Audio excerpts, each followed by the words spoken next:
తులసి కబడ్డీ విత్తనాలతో ప్రతి రైతు విజయం సాధ్యం.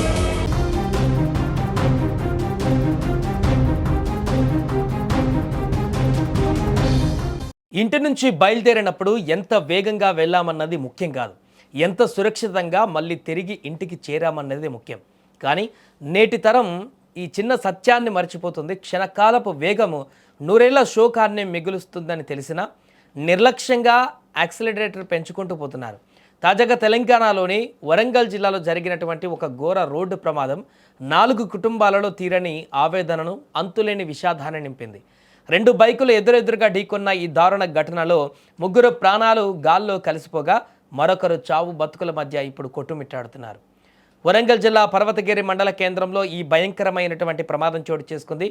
పర్వతగిరికి చెందిన బుద్ధ చరణ్ తన స్నేహితుడు కుమార్ను బైక్పై ఎక్కించుకొని రాత్రివేళ వరంగల్ నుంచి పర్వతగిరికి వస్తున్నాడు.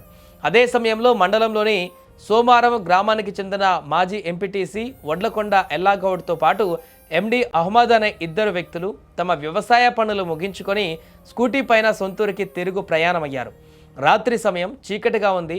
పర్వతగిరి శివారులోని మోడల్ స్కూల్ వద్దకు రాగానే ఊహించని దారుణం జరిగింది. అతివేగమో లేక అదుపు తప్పడమో కానీ ఆ 2 ద్విచక్ర వాహనాలు అత్యంత బలంగా నేరుగా ఎదురెదురుగా ఢీకొన్నాయి. ఆ శబ్దానికి స్థానికులు పరుగులు తీశారు. అక్కడ కనిపించిన దృశ్యం చూసి అందరి గుండెలు ఆగిపోయాయి. ప్రమాదంలో బుద్ధ చరణ్ తీవ్ర గాయాలతో అక్కడికక్కడే ప్రాణాలు విడిచాడు.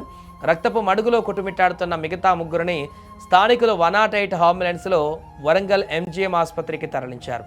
కానీ విధి చాలా బలీయమైంది. మార్గమధ్యలోనే ఎండి అహ్మద్ కన్నుమూయగా ఆసుపత్రిలో చికిత్స పొందుతూ వడ్లకొండ ఎల్లాగౌడ్ కూడా చనిపోయారు. చరణ్ స్నేహితులు కుమార్ ప్రస్తుతం ఐసీయూలో ప్రాణాల కోసం పోరాడుతున్నారు. ప్రస్తుతం ఈ ప్రమాద దృశ్యాలు కన్నీళ్లు తెప్పిస్తున్నాయి. ఒకవైపు జీవితాన్ని ఇప్పుడిప్పుడే చూస్తున్న యువకులు, మరోవైపు జీవిత కాలమంతా కష్టపడి సాయంత్రం వేళ ఇళ్లకు వెళ్తున్న 2 బాధ్యతాయుతమైన వృద్ధులు ఉన్నారు. ఒక్కసారి ఆలోచించండి, తప్పు ఎవరిదైనా కావచ్చు, కానీ పోయిన ప్రాణాలైతే తిరిగి వస్తాయా? ఈ రోజుల్లో రోడ్లపైన డ్రైవింగ్ చేయడం అంటే మృత్యువుతో చెలగాట మాడినట్లు అవుతుంది. ముఖ్యంగా యువతలో ఒక ట్రెండ్ నడుస్తుంది. బైక్ ఎక్కితే చాలు స్పీడోమీటర్ 100 దాటాల్సిందే అన్నట్టుగా ఆ కాసేపటి థ్రిల్, ఆ కాసేపటి వేగం మీ కుటుంబానికి ఎంతటి ఘోరాన్ని మిగులుస్తుందో ఎందుకు ఆలోచించట్లేదు అనే ప్రశ్న కూడా ఇప్పుడు ఉత్పన్నమవుతుంది.